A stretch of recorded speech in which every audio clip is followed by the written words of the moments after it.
रहमतुल्लाहि व बरकातुहू। ये उर्दू रेडियो कतर FM 107 है। अब आप उबैद ताहिर से आज का दूसरा नशरिया समाअत कीजिए। इब्तिदा में पेश खिदमत हैं इस वक्त की अहम सुर्खियां।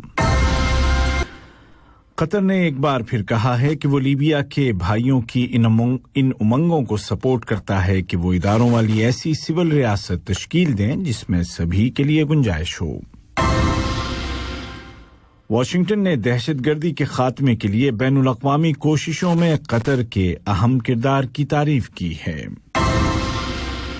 वज़ारत सेहत ने जोर देकर कहा है कि एहतियाती तदाबीर की पाबंदी करना आज सबसे ज्यादा जरूरी है। मिनिस्ट्री ने मजीद कहा कि वैक्सीनेशन का मतलब ये नहीं कि एहतियाती तदाबीर को नजरअंदाज कर दिया जाए।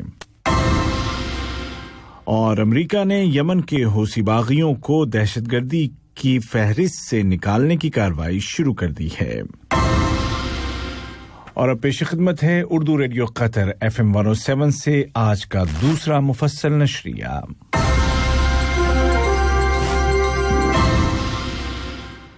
बिस्मिल्लाहिर्रहमानिर्रहीम। साहिब सुमू अमीर शेख तमीम बिन हमद आल थानी ने बरतानिया की मलिका एलिजाबेथ दोम को उनकी तख्त नशीनी की सालगिरह के मौके पर मुबारकबाद का बरक़ी तार इरसाल किया। इसी तरह साहिब सुमू अमीर ने न्यूजीलैंड की गवर्नर जनरल मोहतरमा हद सीरेदी को उनके मुल्क के कौमी दिन के मौके पर तहनीती तार रवाना किया। नायब अमीर शेख अब्दुल्ला बिन हमद आल थानी ने भी मलिका बरतानिया को तख्त नशीनी की सालगिरह और न्यूजीलैंड की गवर्नर जनरल को उनके मुल्क के कौमी दिन के मौके पर मुबारकबाद के बरक़ी पैगामात इरसाल किए।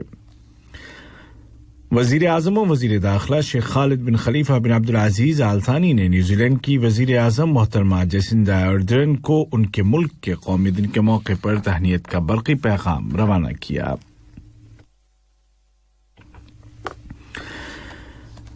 रियासत कतर ने लीबिया में अबूरी एग्जीक्यूटिव बॉडी के नुमाइंदों के इंतखाब का खैर मकदम किया है। कतर की वजारत खारजा ने इस कदम को खुशहाली और इस्तेहकाम की राह पर लीबियाई अवाम की कुर्बानियों के सफर में एक संग-मील से ताबीर किया है। वजारत खारजा ने अपने बयान में जोर देकर कहा है कि तमाम फरीकों को इलेक्शन की मुकर्ररा तारीखों की पाबंदी करना होगी और जामे मुसालहत के लिए काम करना होगा। बयान में लीबिया में अक़वाम मुत्तहिदा की मिशन की कोशिशों को भी सराहा गया है और इस उम्मीद का इजहार किया गया है कि अबूरी इंतजामिया के इंतखाब से ऐसे जामे सियासी हल का रास्ता निकलेगा जिसमें लीबिया की सालमियत और अवाम के हुकूक का एहतराम किया जाएगा और जो कानून और सिविल इदारों वाली रियासत की बुनियाद साबित होगा। लीबिया में अबूरी इंतजामिया के इंतखाब का अरब लीग ने खैर मकदम किया है, जबकि तुर्की ने उम्मीद जाहिर की है कि लीबियाई बातचीत के नतीजे में सामने आने वाले रोड मैप के मुताबिक नई हुकूमत तश्कील दी जाएगी।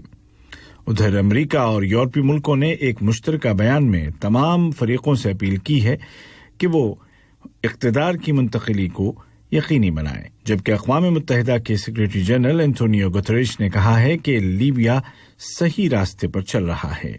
उन्होंने कहा कि जरूरी है कि तमाम जंगजू और किराए के गैर मुल्की टट्टू लीबिया से निकल जाएं। अमेरिका ने कहा है कि दुनिया भर में दहशतगर्दी के मुकाबले के लिए की जाने वाली कोशिशों में कतर का अहम किरदार है। ट्विटर पर अमेरिका की सेंट्रल कमांड ने अपने ऑफिशियल अकाउंट से ट्वीट करते हुए कहा कि कतर दहशतगर्दी के खिलाफ आलमी लड़ाई में एक अहम किरदार अदा कर रहा है। सेंट्रल कमांड ने यह ट्वीट वाशिंगटन में कतर के सिफारतखाने की उस ट्वीट को रीट्वीट करते हुए लिखी जिसमें कतरी एम्बेसी ने दहशतगर्दी की रोकथाम के लिए कतर की कोशिशों को मुख्तसरन बयान किया था। वजारत सेहत ने ऐलान किया है कि गुज़िश्ता 24 घंटों के दौरान कोरोना वायरस के 394 नए केस रजिस्टर किए गए हैं, जबकि मजीद 132 कन्फर्म्ड पेशेंट्स सेहतयाब हो गए हैं, जबकि 11 मरीजों को आईसीयू में दाखिल किया गया है और 66 क्रिटिकल पेशेंट्स को अस्पताल में एडमिट किया गया है। हेल्थ मिनिस्ट्री ने जोर देकर कहा है कि आज एहतियाती तदाबीर पर अमल करना पहले से कहीं ज्यादा जरूरी हो गया है। मिनिस्ट्री ने मजीद कहा कि ویکسینیشن کا مطلب یہ نہیں ہے کہ احتیاطی تدابیر کو نظر انداز کر دیا جائے۔ امریکہ نے یمن کے باغی حوثی گروپ کے نام کو دہشت گردی کی فہرست سے نکالنے کی کارروائی شروع کر دی ہے۔ وزیر خارجہ اینتھونی بلنکن نے حکومت کے فیصلے سے کانگریس کو آگاہ کر دیا ہے۔ اس فیصلے سے وہ رکاوٹ ختم ہو جائے گی جو انسانی کام کرنے والی تنظیموں کے مطابق ضروری امداد پہنچانے میں حائل تھی یا اس کو نقصان پہنچا رہی تھی۔ واضح ہے کہ امریکی صدر جو بائیڈن نے اعلان کر چکے ہیں کہ وہ یمن میں فوجی کارروائیوں کو ملنے والی امریکی سپورٹ کو ختم کر رہے ہیں۔ اقوام متحدہ کا کہنا ہے کہ یمن میں 30 لاکھ سے زیادہ افراد در بدر ہیں اور ملک کی تقریباً 80% آبادی کو کسی نہ کسی طرح انسانی امداد کی ضرورت ہے۔ فلسطینی قومی اتھارٹی نے عالمی عدالت انصاف کے اس فیصلے کا خیر مقدم کیا ہے کہ اس کو 1967 کے مقبوضہ فلسطینی علاقوں پر عدالتی کنٹرول حاصل ہے۔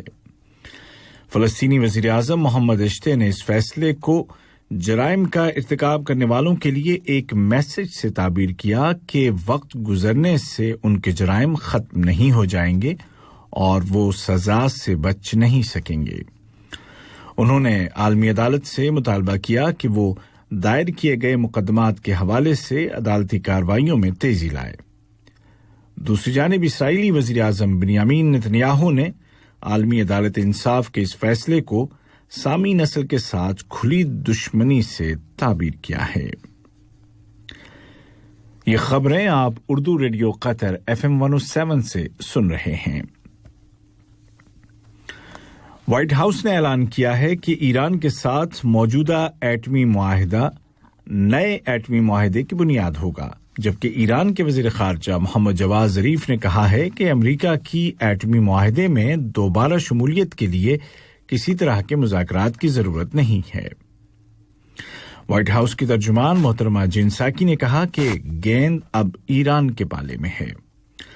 واضح ہے کہ سابق امریکی صدر ڈونلڈ ٹرمپ نے سن 2018 میں ایٹمی معاہدے سے نکلنے کا اعلان کر دیا تھا، جس کے بعد ایران نے یورینیم کی افزودگی کو 20% تک بڑھانے کا اعلان کیا تھا، جبکہ معاہدے کی روح سے اس کو صرف 3% افزودگی کی اجازت تھی۔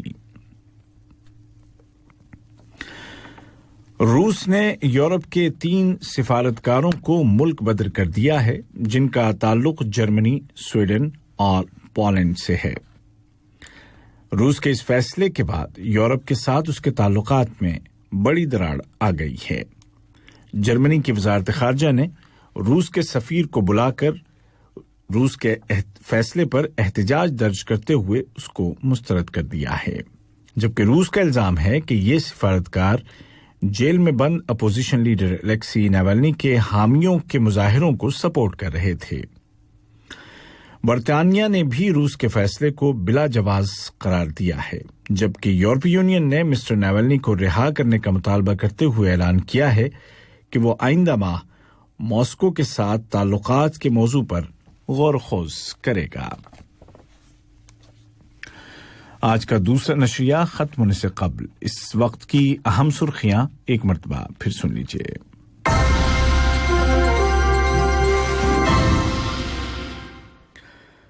قطر نے ایک بار پھر کہا ہے کہ وہ لیبیا کے بھائیوں کی ان امنگوں کو سپورٹ کرتا ہے کہ وہ اداروں والی ایسی سول ریاست تشکیل دیں جس میں سب کے لیے گنجائش ہو۔ واشنگٹن نے دہشت گردی کے خاتمے کے لیے بین الاقوامی کوششوں میں قطر کے اہم کردار کی تعریف کی ہے۔ قطر کی وزارت صحت نے زور دے کر کہا ہے کہ احتیاطی تدابیر کی پابندی کرنا آج سب سے زیادہ ضروری ہے۔ منسٹری نے مزید کہا کہ ویکسینیشن کا مطلب یہ نہیں کہ احتیاطی تدابیر کو نظر انداز کر دیا جائے۔ اور امریکہ نے یمن کے باغی گروپ حوثی کو دہشت گردی کی فہرست سے نکالنے کی کارروائی شروع کر دی ہے۔ اردو ریڈیو قطر FM 107 سے آج کا دوسرا اور آخری نشریہ اپنے اختتام کو پہنچا۔ ہمارا اگلا نیوز بلیٹن کل صبح ٹھیک 9 بجے پیش کیا جائے گا۔ آج کے اس بلیٹن کو آپ تک پہنچانے میں ہماری تکنیکی معاونت کی محمد زوادی نے.